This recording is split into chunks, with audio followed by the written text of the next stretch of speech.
കൊടുക്കൽ വാങ്ങലുകൾ അല്ലെങ്കിൽ ഡീൽ, ഇന്നത്തെ കാലത്ത് അങ്ങനെ ഏതെങ്കിലും രാഷ്ട്രീയ പാർട്ടി നേതൃത്വങ്ങൾ ഒരു ഡീലിൽ ഏർപ്പെട്ടുകൊണ്ട് ആ നിലയിൽ ഫലത്തെ നിർണ്ണയിക്കുക എന്നത് സാധ്യമാകുമോ എന്നൊരു സംശയമുണ്ട്.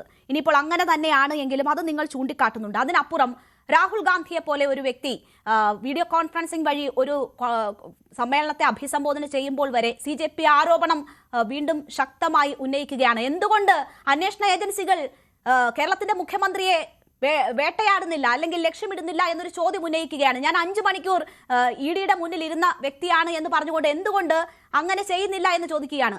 ദേശീയ തലത്തിൽ ഈ അന്വേഷണ ഏജൻസികളെ ദുരുപയോഗം ചെയ്യുന്നതിനെതിരെ ഒന്നിച്ചു നിൽക്കുന്ന, ഒരേ അഭിപ്രായം പറയുന്ന, ഒരു കുടക്കീഴിൽ അണിനിരക്കുന്ന 2 പാർട്ടികളാണ് കേരളത്തിലെ ഒരു തെരഞ്ഞെടുപ്പ് രാഷ്ട്രീയ രംഗത്ത് ഈ രീതിയിൽ ഏർപ്പെടുന്നതെന്നും അവർ വാഗ്വാദത്തിൽ ഏർപ്പെടുന്നതെന്നും മനസ്സിലാകാത്ത ആളുകളല്ലല്ലോ കേരളത്തിലുള്ളത്.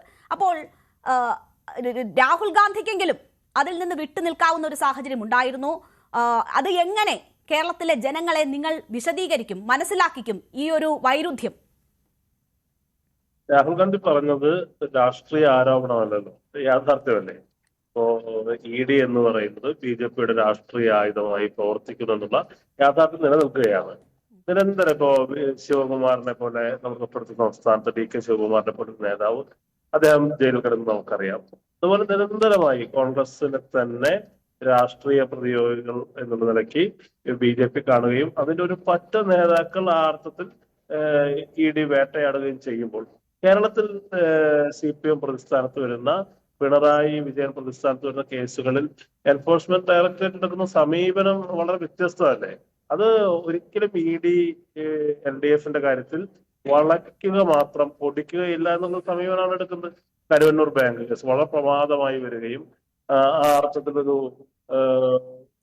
വളരെ മുൻപോട്ട് പോവുകയും ചെയ്ത കേസുകൾ ഒരു ഘട്ടം കഴിഞ്ഞാൽ പിന്നീട് എന്താണ് സംഭവിക്കുന്നത് എന്ന് അതിനെ നിരീക്ഷിക്കുന്ന ആളുകൾക്കറിയാം. ഇത്തരം കേസുകൾ പൊളിറ്റിക്കൽ ഡീലുകളാകുന്നതിനുള്ള, ഈ കേസുകളെ മുൻനിർത്തി വിലപേശൽ നടത്തുന്നതിനുള്ള രാഷ്ട്രീയ അധാർമികത തന്നെയാണ് രാഹുൽ ഗാന്ധി ചൂണ്ടിക്കാണിച്ചത്. അതിനകത്ത് ഒരു സംശയവുമില്ല. അത്തരം കാര്യങ്ങൾ സംഭവിക്കുന്നുണ്ട്. അത് രാഹുൽ ഗാന്ധിയെ പോലെ ഒരാൾക്ക് നിരന്തരം സംഘപരിവാറിനെ സംബന്ധിച്ച് ഏറ്റവും കൂടുതൽ പ്രതിസ്ഥാനത്ത് അവർ നിർത്തുന്ന ഒരു നേതാവ് എന്നുള്ള നിലയ്ക്ക് രാഹുൽ ഗാന്ധിക്ക് അത് പറയാനുള്ള അവകാശം ഉണ്ടെന്നേ.